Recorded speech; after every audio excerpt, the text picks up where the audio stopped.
I was on this road trip, just me, my camera, and the open road looking for stories. I'd heard whispers about this hotel in the middle of nowhere, known for its dark history. The locals called it, the Hotel of No Return. As I pulled up, the place looked like a set from a horror movie, overgrown, with vines covering half the facade, and a sign barely hanging on by rust. There was this eerie silence, like the forest itself was holding its breath. I walked in, and the lobby was like stepping into another century. Dust everywhere, and this old guy behind the counter, his eyes seemed to look right through me. He gave me the key to room 404 with this knowing smirk, like he was passing on some cursed artifact. The room itself was straight out of a ghost story, peeling wallpaper, a bed that looked like it hadn't been slept in for decades, and this one, flickering light bulb. I set up cameras around the room. I wanted to document everything. It started with the temperature. It was like someone had turned on an invisible AC unit. Then, I heard it, whispers. Not just any whispers, but like someone was right next to me, speaking in hushed tones about things I couldn't comprehend.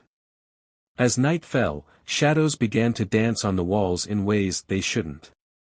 They moved with purpose, like they were alive. And then, in the mirror, I saw her for the first time.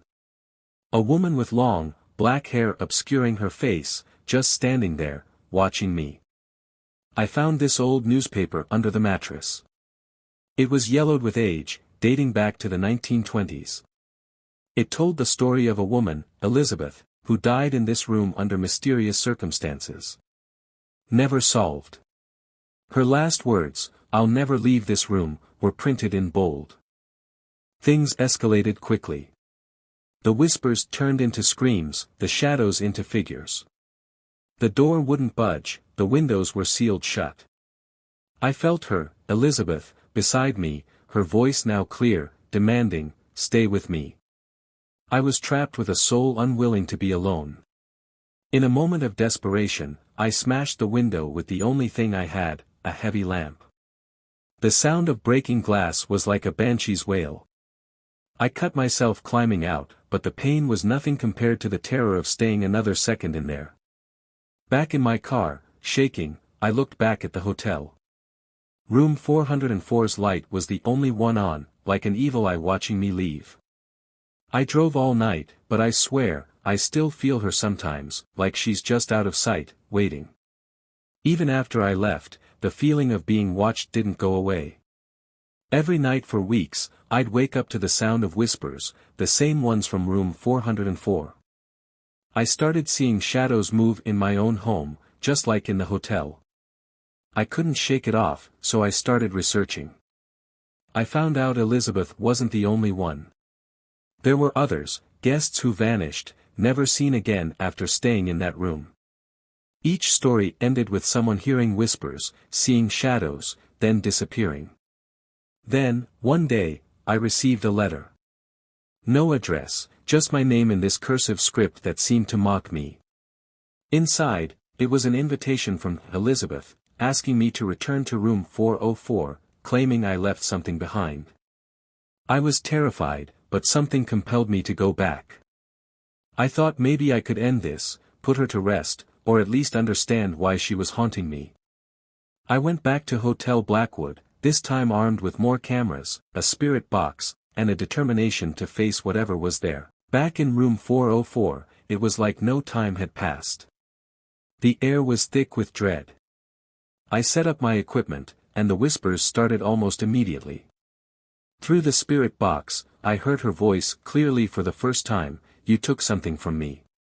She showed me visions through the mirror, flashes of her life, her death, the pain, and betrayal. She wasn't just a ghost, she was a soul wronged, seeking vengeance or perhaps just someone to share her eternal solitude. I proposed a deal, a way to end this. I offered to help find peace for her, to tell her story, to remember her. The whispers stopped, the room seemed to sigh, and then, silence. I felt this weight lift, but not entirely. I left the hotel, and while the intense haunting stopped, I still feel her presence sometimes, like a guardian or a reminder. I wrote about her, shared her story online, and to this day, I get messages from others who felt her presence, thanking me for giving her voice. But here's the thing, I've learned that some places, some spirits, they don't just go away. They wait, for the next person to step into their story. So, if you're ever near Hotel Blackwood, drive past it. Don't let curiosity or bravery pull you into room 404. That's the extended tale of my encounter with Elizabeth in room 404. It's a reminder that not all stories end when you leave the scene. If you've got your own chilling tales, share them below. And remember, like, subscribe, and keep your lights on for more bone-chilling stories from the unknown.